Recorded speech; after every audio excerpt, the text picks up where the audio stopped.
사랑하는 간 여러분, 이번 주간에도 하나님이 우리와 함께 하시는 말씀이 우리 삶 안에 그대로 현실화되는 큰 은혜가 있기를 예수님의 이름으로 축복합니다. 아멘. 아브라함의 복이 우리 개인과 가정에, 그리고 100배 열매 먹는 100배 열매를 맺는 하나님의 이 축복이 우리 모든 가족들의 기호 위에, 그리고 번성번영의 축복들이 우리 교회 위에 임하여 미치게 되기를 예수님의 이름으로 축복합니다. 아멘. 자, 사랑하는 여러분, 지금은 대림절 기간입니다. 교역으로 보게 되면은 우리가 지금 대림절 기간을 이렇게 쭉 지나가고 있죠. 대림절은 예수님의 탄생을 기도로 기다리는 절기입니다. 원래 대림절은 12월 첫 주부터 시작을 해서 지난주, 이번 주에서 셋째 주가 되죠. 다음 주, 그리고 또 성탄절이 그 다음에 이제 오게 되죠. 오늘 우리는 성탄을 기다리며, 이미 예수님은 탄생하시고 이 땅에 계셨다가 하나로 가셨습니다. 그러면은 지금 현 시대 우리 대림절의 중요한 의미는 뭐냐? 바로 성탄의 그 하나님이 주신 은혜와 축복을 다시 한 번 더 우리 마음속에 기다리며 고대하며 잃어버렸던 이 성탄의 의미를 회복하는 것인 줄로 믿습니다. 아멘.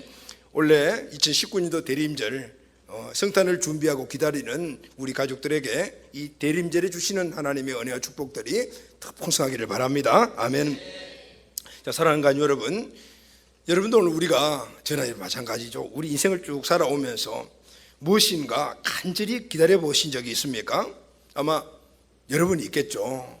사람을 기다렸다든가, 아니면은 어떤 환경이 나에게 다시 오기를 기다렸던가, 이렇게 간절한 마음을 가지고 기다려 본 적이 누구나 다 있을 것입니다. 여러분, 그렇게 간절한 마음을 가지고 무엇인가를 기다릴 때 우리의 마음이 어땠습니까? 2차 세계대전 시에 그 악명 높았던 폴란드의 아우슈비츠 수용소에서 살아서 돌아온 분 중에 하나가 바로 빅터 프랑크라는 그런 유대인 의사가 계셨어요. 이 의사분이 나중에 책을 썼습니다. 그 책 안에 보면 이런 내용이 있어요. 수용소 안에 있는 많은 사람들은 그 수용소에 혹독한 고문과 여러 가지 많은 일 때문에 계속해서 죽어나갔다. 그런데 수용소에 있는 사람들이 가장 많이 죽는 시기가 바로 성탄절이 지난 시기였다, 이렇게 이야기를 했습니다. 그리고 그 이유를 이렇게 말했습니다. 사람들은 성탄절을 기다린다고, 그리고 연말을 기다렸다는 것입니다. 성탄절이 오게 되면 혹시 좋은 일이 일어날까, 석방이 될까, 전쟁이 끝날까, 그렇게 사람들이 성탄절과 함께 연말을 기다렸다 그래요. 그런데 성탄절이 지나가고 연말이 지나가게 되면은 아무 일도 일어나지 않았을 때 그 사람들은 그 희망을 놓쳐버릴 때, 그때 많은 사람들이 절망 가운데 있다가 죽더라는 것입니다. 이들은 성탄절 연말이라는 그 희망을 붙잡고 1년을 버티고 견뎠던 것이죠. 그리고 그 희망이 끝나버리자, 희망이 없어져 버리자 인생을 바쳐줄 힘을 잃어버렸기 때문에 많은 사람들이 죽었더라는 것을 그분이 이야기를 했어요. 자, 그렇습니다. 여러분, 사람들을 살아가게 하는 힘이 여러 가지가 있습니다. 그런데 그 가운데 우리를 정말 힘있게 살아가고 살만나게 살아가는 그 힘이 있다라면 그것은 바로 희망이라고 말할 수가 있습니다. 그 희망을 향해 나아갈 때 필요한 것들이 바로 기다림입니다. 그래서 기다림과 이 희망은 같이 가는 것이라고 말할 수가 있습니다. 희망이 있으니까 기다리고, 기다리니까 희망을 보게 되는 것입니다. 이런 얘기입니다. 지금은 내가 이런 상황 속에 있고 이렇게 살아가지만은, 그러나 내년에는, 2년 후에는, 3년 후에는, 5년 후에는 지금보다 좋아질 거야. 할렐루야. 오늘 이런 희망이 있을 때 우리는 그 희망이 이루어질 날짜를 기다리면서 오늘을 힘있게 살아갈 수가 있습니다. 이 희망을 향한 간절한 기다림, 그리고 이 희망과 기다림이 우리 인생을 살아가게 만드는 힘이 되는 줄로 믿습니다. 아멘.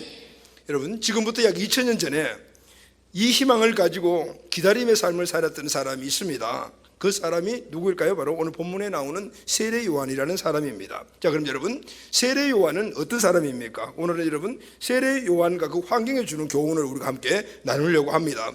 자, 오늘 본문에서 이 세례 요한은 어떤 사람인가? 오늘 3장 1절 말씀을 보게 되면 먼저 많은 사람들의 이름이 나와요. 디베르 황제, 본디오 빌라도, 헤롯, 빌리, 루사니아 등등 이름이 나오는데, 이것은 세례 요한이 살았던 그 시대에 지도자들입니다. 그리고 이 시대상이 어떤 것인가를 갖다가 이 사람들을 통해서 알려주고 있어요. 그리고 2절에 가게 되면은 아주 중요한 말씀이 나옵니다. 2절 보면은 안나스와 가야바가 대제사장으로 있을 때 하나님의 말씀이 빈들에서 사가랴의 아들 요한에게 임하니라. 이때 대제사장은 누구야? 안나스와 가야바인데 전직 대제사장과 그리고 현직 대제사장을 가리킵니다. 자, 이 사람들이 종교 지도자로 있을 때 하나님의 말씀이 빈들에서 요한에게 임했다라고 말합니다. 그런데 이 말씀 2절 말씀 가운데서 중요한 단어가 빈들이라는 말입니다. 빈들에 있는 이 세례 요한에게 하나님의 말씀이 임했습니다. 그런데 여러분, 왜 하나님의 말씀이 빈들에서 요한에게 임했을까요? 오늘 여기서 우리가 하나의 의문점을 한번 던져보죠. 빈들이 주님을 기다리는 요한과 무슨 관계가 있을까요? 자, 요한은 어떤 사람입니까? 세례 요한은 예수님의 오심을 기다리는 사람이었어요. 그리고 예수님의 오심에 그 길을 열어놓는 사람이었어요. 그러니까 예수님을 기다리는 사람이 세례 요한인데, 이 세례 요한, 예수님을 기다린 세례 요한에게 바로 광야에 있어요. 다시 빈들에서 하나님의 말씀이 그에게 임했다, 그 말입니다. 자, 그럼 여러분, 오늘 이 말씀은 우리에게도 주시는 말씀이지 않습니까? 그렇다면 오늘 대림절을 우리 지내고 있는 우리는 바로 성탄을 기다리고 있습니다.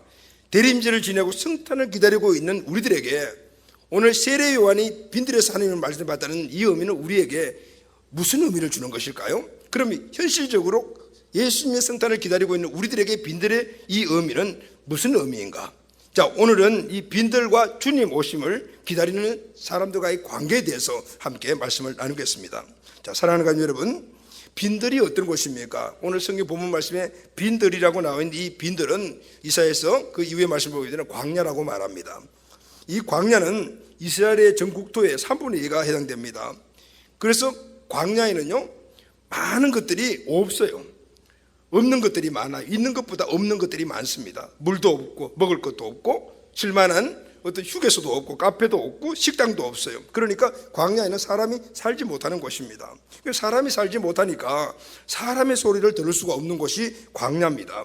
그러니까 이 광야에서는 사람도 살 수 없고 사람도 없고 사람의 소리 들리지 않고 바람 소리, 짐승 소리, 그리고 새 소리 등등 이런 소리밖에 들리지 않는 거예요. 자, 이 빈들에서, 사람이 살지 않는 이 빈들에서 새 소리, 짐 소리, 바람 소리만 이 빈들에서 세례 요한이 하나님의 말씀을 들었어요. 하나님의 말씀이 그곳에 임했어요.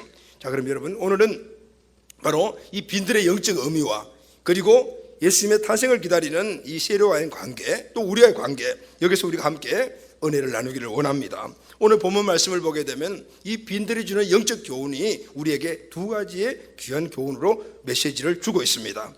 오늘 성탄을 기다리는 우리 온 가족들에게 오늘 주시는 이 두 가지의 귀한 이 교훈 메시지가 다시 한번 오늘 대림절에 우리에게 준 축복이 되고 내년을 잘 준비할 수 있는 은혜의 말씀이 되시기를 예수님의 이름으로 축복합니다. 아멘. 자, 그럼 여러분, 빈들이 어떤 곳입니까? 오늘 빈들은 본문 말씀에서 보게 첫 번째가 빈들은 무엇인가? 빈들은 버려야 할 것이다 라고 말씀하고 있습니다. 여러분, 빈들을 광야라고 이야기하죠. 멀리서 보게 되면 이 광야는요, 그냥 황량한 그런 들판같이 보여요. 그러나 가까이 가서 보게 되면요, 광야에도 이것저것이 있는 것이 많이 있습니다. 첫째는 광야에 사는 특별한 짐승들이 있어요. 맹수들이 있습니다. 또 독수리도 있고 뱀도 있고 그리고 작은 곤충들도 많이 있어요. 독이 있는 뱀도 있고 독충들이 있습니다. 또 벌레들이 우글우글합니다. 또 광야에는 웅덩이가 있습니다. 이 웅덩이는 자연적으로 만들어진 웅덩이도 하지만은 사람들이 비가 오면은 거기에 물을 담으려고 일부러 만든 웅덩이들도 여기저기 많이 있어요. 그리고 이 광야에는 나무가 있는데 그 나무는 가시나무입니다. 물이 없기 때문에 보통 나무는 살 수가 없어요. 그래서 생존력이 강한 깊이 뿌리를 내리는 이 가시나무가 광야에 살고 있어요. 자, 이 광야에는 이런 것들이 많이 있어요. 짐승도 있고 뱀도 있고 독충도 있고 벌레들도 울거리고 웅덩이도 있고 이런 것들이 있는데, 근데 여러분, 이 광야에 있는 것들은 거기를 지나다니는 사람들에게 다 위협적이에요.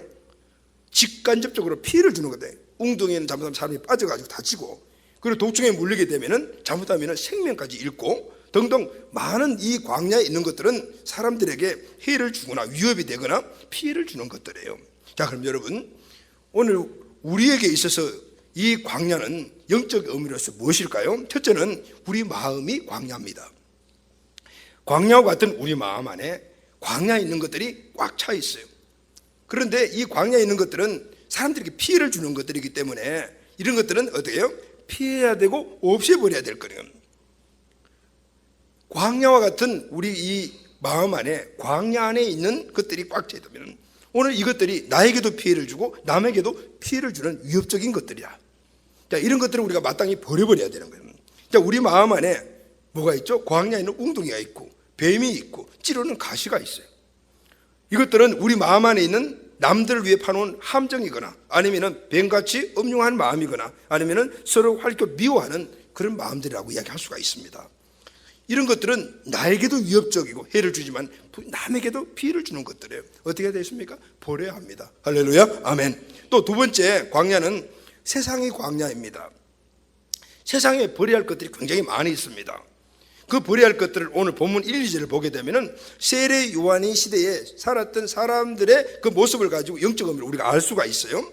자, 여러분, 어떤 사람들이 나오죠? 빌라도가 나오고 헤롯이 나오고 안나스와 가야바가 나오잖아요. 여러분, 본디오 빌라도는 어떤 사람입니까? 예수님을 십자가에 못 박은 사람입니다. 헤롯은 어떤 사람입니까? 세상에 것이 욕심이 엄청 많은 사람입니다. 그래서 동생 빌립의 아내를 빼앗아가 자기 아내로 삼았을 만큼 욕심이 많은 사람이었어요. 안나스와 가야바는 전직 현직 대제사장입니다. 그런데 불법 대제사장입니다. 무슨 얘기냐면요, 여러분, 대제사장은 이스라엘 12지파 가운데서 오직 레위 지파에서만 나와야 되고 어떤 혈통에서 나오냐면 아론의 혈통에서만 나와야 돼요. 그런데 이 두 제사장은 아론과는 전혀 상관이 없고 레위 지파하고도 상관이 없어요. 그럼 어떻게 대제사장이 됐을까요? 그 당시 이스라엘 지배하던 로마 정부에 돈을 많이 바쳐가지고 대제사장 이 직분을 산 거예요. 그러니까 정권의 하수인 노릇하는 그런 존재였다. 이 종교하고는 전혀 상관없는 이런 사람들이었어요. 여러분, 이 사람들의 모습들이 바로 오늘 우리들의 모습이라는 것이죠. 우리는 지금도 본디오 빌라도처럼 예수님을 십자가에 못 박고 있습니다. 헤롯처럼 날마다 남의 것을 욕심내고 있습니다. 안나스 가야바처럼 하나님을 믿는다고 하지만은 실제는 짝퉁 신자들이 참 많은 것 같아요. 그 어떻게 해야 되겠습니까? 버려야 합니다. 이게 다 광야입니다. 광야는 다 버려야 될 것. 여러분, 이런 것들이 우리 마음이 광야고 이 세상의 모든 것들이 광야지만은 그러나 가장 큰 광야가 하나 있어요. 이건 정말 버려야 될 것입니다. 예수님을 기다리는 우리가 버려야 될 가장 큰 광야, 이게 뭘까요? 이것은 이 시대 우리 현대인들의 가장 큰 문제라고 이야기할 수가 있고 오늘 이 시대를 살아가는 우리 크리스찬들도 여기서는 예외가 아니다라는 겁니다. 그게 뭘까 여러분? 바로 교만입니다. 성경은 인간의 가장 큰 죄가 교만이라고 말합니다. 2000년 교회사에서 인간이 지은 큰 죄들을 대죄, 큰 죄라고 하면서 7가지로 구분하는 이 죄의 목록이 있어요. 첫째가 뭐냐면은 탐식, 여러분, 먹는 것. 근데 여러분, 우리 먹어야 살아가지 않습니까? 근데 먹는 게 무슨 죄냐고 이야기해요. 탐식입니다. 먹는 걸 탐하는 것.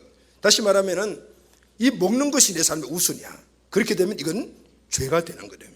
여러분, 요즘 보면은 텔레비전이나 인터넷에 보면 먹방이라는 방송들이 많이 나오잖아요. 어쩌다가 텔레비 볼 기회가 있는데 이렇게 요즘 채널이 수백 개가 되는 것 같아요. 쭉 하다 보면은 그 중에 한 절반은 먹는 방송으로 하는 것 같아요. 그 정말 보면은 먹음직스럽대요. 예? 여러분, 우리 생각과 우리 삶의 어떤 한 일부분도 다 뺏어가는 것 같아요. 우리가 하나님보다도 더 먹는 것을 더 탐한다라면 그게 바로 죄라고 말이거든요. 그리고 욕심이라고 해요. 두 번째가 욕심, 세 번째는 게으름이라고 그랬습니다. 네 번째는 시기, 다섯 번째는 분노, 여섯 번째가 정욕, 그리고 일곱 번째가 교만이라고 그렇게 말합니다. 이 7가지 죄 중에 뿌리가 뭐냐면 교만입니다. 모든 죄가 어디서 시작되냐면 교만에서부터 시작해요. 모든 죄의 뿌리들이 교만에서부터 시작돼요. 여러분, 교만이 무엇입니까? 교만은 나 자신을 높이는 것이 교만입니다. 이 교만의 히브리어가 가이와라는 말인데 높이다라는 뜻을 갖고 있어요. 이 말의 뜻은 나를 하나님보다도 더 높이는 것, 이것이 바로 교만이라는. 여러분, 교만은 처음에는 사람들을 무시합니다. 그리고 내가 더 낫다라고 생각하고 내가 최고라고 생각해요. 그게 바로 교만이잖아요. 근데 이 교만이 점점 더 높아지면 어디까지 가냐면 하늘까지 닿게 되죠. 그래서 교만의 극치가 자기가 하나님이 되는 겁니다. 타락한 천사가 그렇게 했고 아담이 바로 그랬어요. 이단들의 특징이 바로 그래요. 하나님께서 이단 교수들 보면 거의 비슷해요. 하나님께서 어떤 한 사람에게 은혜를 주시고 은사를 주시면요, 막 병자가 일어나고 문제들이 해결되고 해서 사람들이 막 몰려요. 그러면은 이 사람이 그때부터 서서히 교만하기 시작을 해요. 사람들 위에 군림을 해요.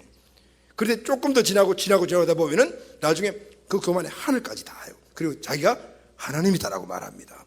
여러분, 신천지의 이완희가 바로 그런 사람이거든요. 지금 자기가 하나님이라고 이야기를 하고 있어요. 교만의 극치예요. 이 교만의 극치에 있던 주제가 누구냐 하면은 바로 사단이잖아요. 루시엘이라는 천사였잖아요. 결국은 하나님과 대적하려고 하다가 하늘에서 쫓겨났고, 아담은 하나님과 동등됨을 취하려고 하다가 에덴 동산에서 쫓겨났어요. 이것이 바로 원죄이고 모든 죄의 뿌리다, 그 말입니다. 여러분, 이 원죄는요, 우리가 예수 그리스도를 구주로 믿을 때, 구원자 주로 믿을 때 바로 이 원죄 문제가 해결이 되지 않습니까? 그 해결이 되는 것이 뭐냐면은, 이전에는 마귀라는 놈이 내 인생의 주인이었고 내가 내 주인이었지만은 예수 그리스도를 믿는다는 것은, 예수를 주로 믿는다는 것은 바로 그분이 내 인생의 주가 된다는 것이거든요. 그때 내 마음의 중심에 주인이 바뀜으로 말미암아 그때 우리가 구원을 받는 겁니다. 그런데 이 원죄, 바로 내가 주인이 되고 마귀가 내 인생의 주권자가 되었던 이 원죄는요, 우리가 구원을 받았지만은 여전히 우리를 괴롭히고 있어요. 왜냐하면요, 이미 태어날 때부터 우리는 이 원죄라는 DNA를 갖고 태어났기 때문에 법정적인 용어에서 우리가 어렵다 되었지만은 여전히 우리는 그 원죄에 오염이 되어 있어요. 그래서 구원 받았지만은 계속해서 이 원죄를 짓게 되는 거죠. 여러분, 우리가 구원 받았지만은 끊임없이 내가 주인 되어 살았고 내 마음대로 살았던 모습이 우리 모습 아닙니까? 그래서 이 원죄는요, 최후까지 남아가지고 끝까지 예수 믿는 사람, 구원받은 자들을 괴롭히는 게 바로 원죄예요. 그런데 여러분, 이 원죄의 이 교만은 그냥 거기서만 끝나는 것이 아니에요. 모든 죄의 뿌리가 되어서 거기서 나무가 만들고 가지가 만들어지고 열매를 주렁주렁 맺어지는 거예요. 우리 삶에 하나님과 관계를 끊어버리고 피폐하게 만드는 것이 바로 이 뿌리에서 나오는 것이죠.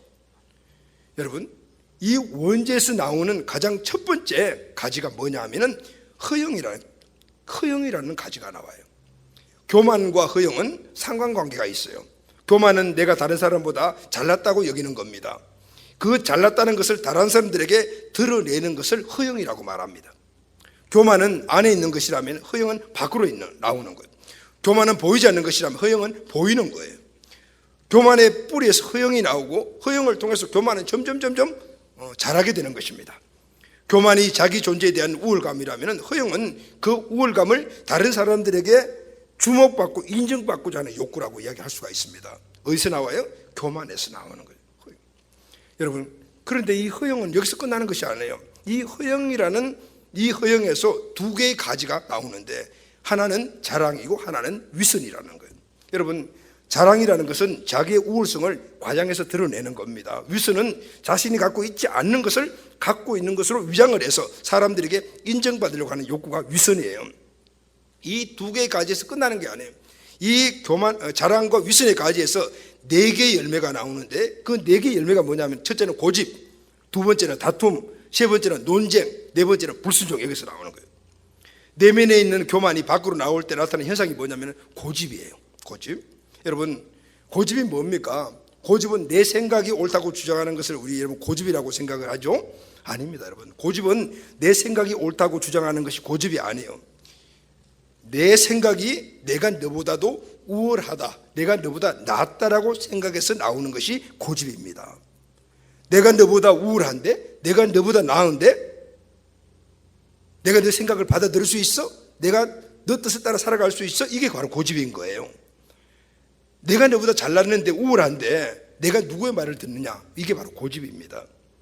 이런 사람은요, 사람들과 자주 뭐냐면 다투어요. 왜? 자기 것이 우월하다고 생각하니까 다른 사람 생각을 안 들으려고 해요. 그리고 논쟁을 계속해서 일으킨다는 거예요. 자기가 우월하다고 생각하기 때문에 논쟁적이 되고, 자기가 우월하다고 생각하기 때문에 다른 사람들의 말을 안 듣는 불순종이 여기서 나오는 거예요. 그런데 이걸 전체를 종합해 보면요, 결국 허영은 하나님께 인정받으려는 자세가 아니고 사람들에게 인정받으려고 하는 태도라고 말할 수가 있습니다. 우리가 하나님을 믿고 예수님을 주로 모시고 사는 하나님의 자녀라면 누구의 인정을 받아야 되겠습니까? 당연히 하나님의 인정을 받아야 합니다. 할렐루야. 그리고 거기에 예수고 노력을 해야 합니다. 그런데 많은 신앙인들이 많은 사람들이 오늘 예수 그리스도를 믿는 사람들, 하나님의 자녀라고 함에도 불구하고 하나님께 인정받으려고 하지 않고 사람들께 인정받으려고 노력하고 크게 굶주려 있는 것을 볼 수가 있어요. 사람들에게 자신을 알리고 자신을 피하라고 자신을 드러내는데 아주 목숨을 걸고 있다. 이게 현대인들의 특징이에요.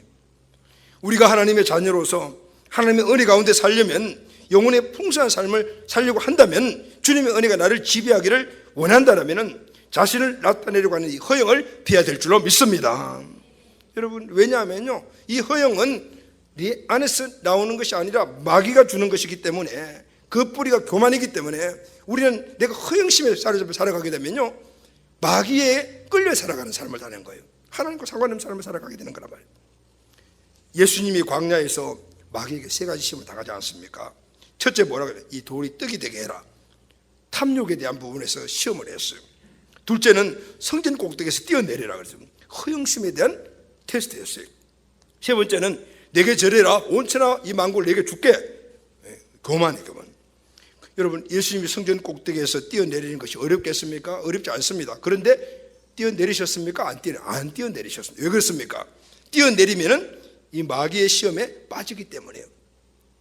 허영은 교만해서, 허영은 마귀의 유혹에서 온다는 사실을 알기 때문에 예수님 거부했단 말이죠.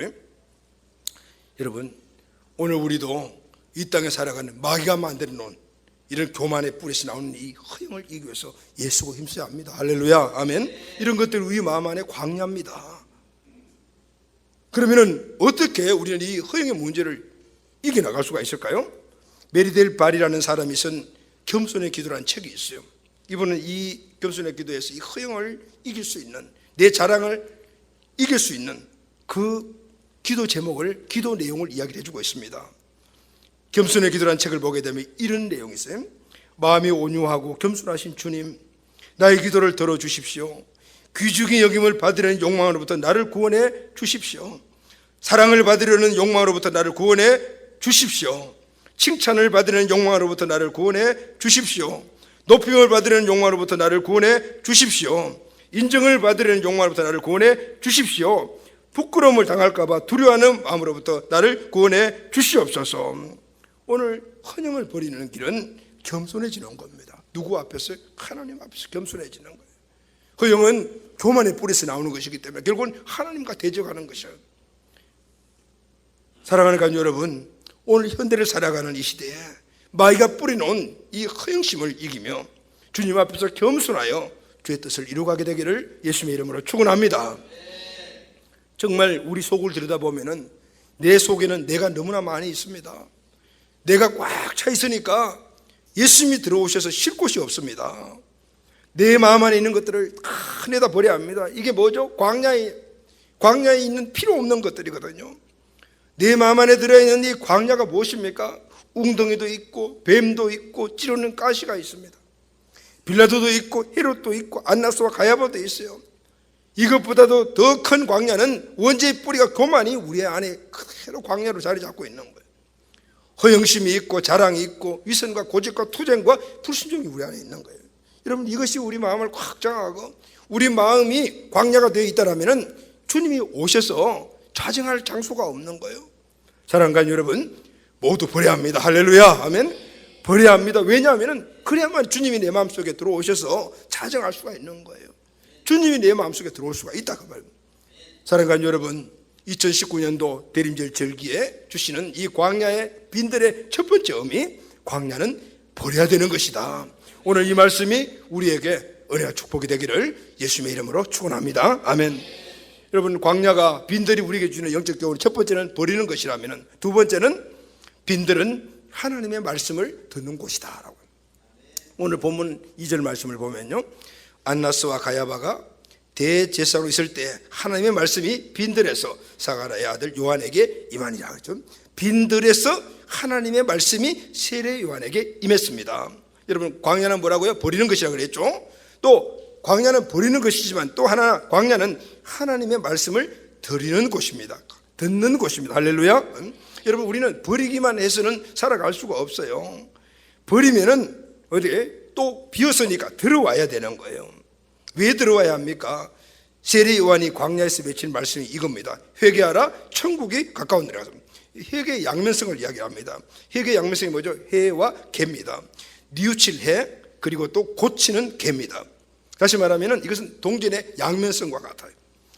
뉘우치는 것만이 회개 아니에요. 우리는 눈물 흘리면서 하나님 이것저것 잘못했습니다, 그리고 다시는 그러지 않겠습니다라고 말로 뉘우치는 거죠. 여러분, 이 뉘우치는 것만이 회개가 아니에요. 이건 50% 회개예요. 어떻게? 뉘우쳤다면 고쳐야 되는 거예요. 할렐루야. 고쳐야 돼요. 뉘우쳐서는 버리고 다시는 덜어서 고쳐 나가야 되는 거예요. 그럼 무엇으로 고치는가? 오늘 본문이 말씀하는 거예요. 하나님의 말씀입니다. 할렐루야. 아멘. 하나님의 말씀으로 고치는 거예요. 버리고 난 다음에 다시 건축해서 올리는 것은 말씀으로 건축해 나가는 거예요. 그래서 말씀을 우리는 들어야 되는 것이죠. 먼저 고쳐지고 비워진 후에야 우리가 말씀을 들을 수가 있는 거니까. 그러니까 비워지는 것이 먼저다 그 말입니다. 그리고 하나님의 말씀이 그 가운데 임해서 우리를 완전히 고쳐야 될 줄로 믿습니다. 하나님의 말씀이 우리를 완성품으로 만드는 거예요. 그래서 하나님의 말씀이 고쳐진 빈들에서 사가랴 아들 요한에게 임했던 거예요. 바로 빈들이 주는 귀한 의미인 것입니다. 사랑하는 가족 여러분, 우리가 신앙생활을 하다 보면요, 가끔 위기를 당합니다. 큰 위기도 오고 작은 위기도 와요. 그 위기가 어떻게 옵니까? 신앙생활 하다 보면은 교회는 죄인들이 모이고 사람들이 모이는 곳이니까 서로 관계 속에서 시험이 들기도 하고 갈등도 와요. 성도도 상호간의 문제도 생기고 또 뭐 지도자와 간의 문제도 생기고 등등, 또 아니면은 개인의 어떤 본질적인 안에 있는 마음의 문제들 때문에 이런 문제들이 관계 문제 등등 해서 생길 때, 이럴 때 우리는 위기가 온다. 그 위기가 뭔지 아십니까? 대부분 이렇게, 이게 좀 떠나야 될까? 아니면은 다른 종교를 가져야 되나? 좀 쉬어버릴까? 이런 생각들이, 이게 우리 신앙생활의 위기거든요. 우리는 위기를 잘 극복해야 돼요. 할렐루야. 아멘. 잘 극복해야 돼요. 근데 여러분, 이런 것도 우리에게 엄청난 큰 위기지만요, 신앙생활에 가장 큰 위기가 있어요. 정말 큰 위기가 뭐냐면은 하나님의 말씀이 나에게 임하지 않는 거예요. 이게 가장 큰, 사랑하는 여러분, 오늘 하나님의 말씀 여러분들 가운데 계속해서 임하고 계십니까? 여러분들이 하나님의 말씀을 계속 깨닫고 있습니까? 그런데 언제부터인가 하나님의 말씀이 깨달아지지도 않고 기도 자리에 나오고 싶지도 않고 말씀을 듣는데도 졸림만 오고, 그렇다면 여러분, 이게 굉장히 우리의 큰, 왜냐하면 하나님이 우리에게 임하지 않는 거예요. 임하지 않는 거예요. 사울 왕이 하나님께 버림을 받았습니다. 사울 왕이 하나님께 버림받은 증거가 뭡니까? 그것은 사울에게 하나님의 말씀이 임하지 않은 것입니다. 여러분, 오늘 이것은 정말 무서운 일입니다. 우리가 잘못을 하면은 징계가 있고 훈계가 있다라면은 하나님 여전히 나를 사랑하시고 계신 거예요. 그런데 잘못을 했는데도, 제대로 된 신앙생활을 안 하고 있는데도 아무 징계도 없고 훈계도 없어요. 그러면은 하나님께 버림받을 수도 있다라는 거예요. 잊혀질 수도 있다라는 것이죠. 사도 바울은 우리가 이런 상태가 되고 성도들이 이런 상태가 됐을 때 그 상태를 하나님이 상실한 마음대로 내버려 두셨다라고 표현하고 있어요. 이 말씀이 뭐냐면은, 하나님 우리 사랑하실 때는요, 우리가 좀 삐딱하고 좀 그러면은 그냥 야단도 치시고 징계도 하시고 우리가 어려움도 일어나고 해요. 그래서 정신 바짝 차리고 돌아오도록 만드는데, 그런데 똑같은 일들이 반복되면서 이제는 하나님의 말씀이 듣지도 않고 내 마음대로 계속 살고 하나님이 계속해서 징계를 하고 하신데도 불구하고 안 받아들이잖아요. 그러면 하나님도 어떻게 포기하시는 거예요. 뭐라면 하나님이 상실한 마음대로 내버려 두었다라고 하는 이 바울의 말은, 내 이제 네 마음대로 살아, 응? 난 너한테 관심 없어, 너하고 나하고는 아무 상관도 없어, 이런 이야기라는 거예요. 하나님이 야단치시고 혼내는 것은 그래도 나를 사랑하고 있다는 바로 증거라요. 설교를 듣는데 마음이 찔려요. 그러면은 저거 나한테 하는 말씀이구나, 이렇게 찔린다면은 여전히 여러분 하나님 사랑 가운데 있는 겁니다. 하나님의 말씀을 들었음에도 불구하고 마음이 찔림도 없고 기도의 자리에 나오기도 싫고 기도해도 아무 감흥도 없고 시간만 때우고 언제 끝나나 이런 거 보고 있다면 오늘 우리가 하나님과 관계 속에 있는가 없는가를 점검해 봐야 되는 거예요. 여러분, 오늘 하나님과 관계가 살아계셔야 합니다. 할렐루야. 아멘. 오늘 내가 만약 하나님과 관계에서 이 문제가 계속해서 있고 들리지 않고 말씀도 들리지 않고 기도 욕구도 안 일어나고 기도할 때 하나님 음성도 없고 그러면은 고쳐야 되는 거예요. 아멘. 아멘. 하나님의 음성 듣는 방편은 말씀과 기도입니다. 신앙생활에서 가장 중요한 것이 바로 이겁니다. 우리는 하나님의 음성을 듣기 위해서 애쓰고 힘써야 될 줄로 믿습니다. 하나님의 음성을 듣는 최고의 방편이 말씀과 기도인데 그 가운데 기도가 더 중요해요. 시편 4편 1절 말씀 보면은 내 의의 하나님이여 내가 부를 때 응답하소서. 시편 5편 2절에 보면은 나의 왕 나의 하나님이여 나의 부르짖는 소리를 들으시옵소서. 내가 주께 기도합니다. 시편 27편 7절에 보면은 여호와여 내가 소리를 부릴 때 들으시고 또한 나를 긍휼히 여겨 주시옵소서. 여러분, 기도가 하나님의 음성을 듣는 최고의 방편인 거예요. 우리는 어떤 문제가 생기게 되면요, 당연히 하나님의 자녀라면 한 뜻을 구해야 됩니다. 그럼에도 불구하고 기도의 자료에 나오지 않고 문제가 생기게 되면은 내 생각을 해요. 다른 사람들의 생각을 자꾸 물어요. 해결점이 없다는. 오늘 우리는 어떤 상황 속에서든지 기도의 자리에 나와서 하나님의 음성을 드려야 될 줄로 믿습니다. 아멘. 기도는 그냥 간구하는 것만이 아니고 하나님의 음성을 듣는 겁니다. 하나님의 음성이 안 들리니까 내 영이 탄식하는 소리가 점점 커져 그것을 무시해버리게 되면은 결국은 아무 소리도 못 듣는 그런 영적 맹인이 되어버리는 거예요. 우리가 기도할 때 중요한 진리가 하나 있습니다. 우리가 기도할 때 하나님은 우리가 원하는 것을 주시지만은 어떤 경우에는 먼저 주시지 않고 하나님이 원하시는 것을 주실 때가 있습니다. 여러분, 그게 뭘까요? 하나님의 말씀을 먼저 주셔요. 할렐루야. 대부분의 경우 보게 되면, 저 경험을 보게 되면요, 어떤 기도 제목을 가지고 기도하다 보면은 그 기도가 이루어지는 응답 전에 하나님의 말씀을 먼저 주시고 그 말씀을 붙잡고 계속해서 기도하도록 만들어 주시더라고요. 어떤 문제에 대해서 기도하면 하나님께서 말씀을 먼저 주시는 거예요. 그 말씀을 붙잡고 계속해서 기도하다 보면 결국은 그 기도가 응답이 되는 겁니다. 할렐루야, 아멘. 여러분, 제가 좋아하는 성구 가운데 하나가 예레미야 33장 3절 말씀입니다. 여러분도 이 성구 되게 좋아하시죠? 너는 내게 부르짖으라 내가 내게 응답하겠고 내가 알지 못하는 크고 은밀한 일을 내게 보이리라. 할렐루야, 아멘. 뭐예요? 기도하라는 말씀이잖아요. 우리 교회가 지금부터 한 16년 전에 인광아파트 앞에서 개척을 시작하지 않았습니까?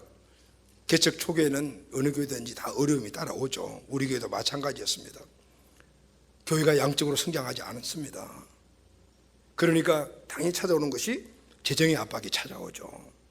교회 개척을 위해서 여유자금을 충분히 준비를 했는데 하나님이 개척 전에 준비하는 과정 속에서 사기를 당해서 쫄딱 다 그냥 그걸 가지고 가도록 만들어버려가지고 돈이 한 푼도 없는 상황에서 겨우겨우 개척을 시작을 했대요. 그때 개척을 시작하면서 우리는 매일 저녁 그리고 저는 교회에서 아예 강단에서 살면서 기도를 했대요. 기도할 때 하나님 주신 하나님의 말씀이 바로 예레미야 33장 3절이었어요. 너는 내게 부르짖으라 내가 내게 응답하겠고 내가 알지 못하는 크고 은밀한 일을 보이리라. 그래서 그 말씀을 붙잡고 매일 기도해서 하나님 은밀한 일을 보여주십시오. 기도했습니다. 기도하니까 소망이 있고 지치지 않는 거예요. 근데 여러분 1년을 기도했어요. 그런데 계속 기도할 때마다 이 기도하라는 말씀만 계속 주시는 거예요.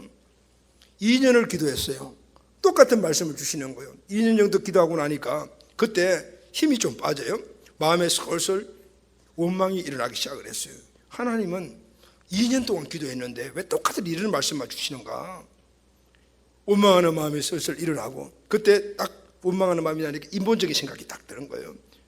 야, 이러다 보면 우리 교회 문 닫는 거 아닌가? 세를 내지 못해가지고 3층에 사는 주인이 내려오면 얼른 문 잡고 신발 감추고 막 이런 팀. 이다가 많이 듣던 대로 광대상 길거리로 끌고 나가가지고 거기서 등겨치는 거 아닌가? 이런 생각이 들면서 왜 자꾸 기도만 하라 하시는가? 이제는 뭔가 좀 말씀해 주셔야 되지 않는가? 그런데도 예레미야 33장 말씀해 주시는 거예요.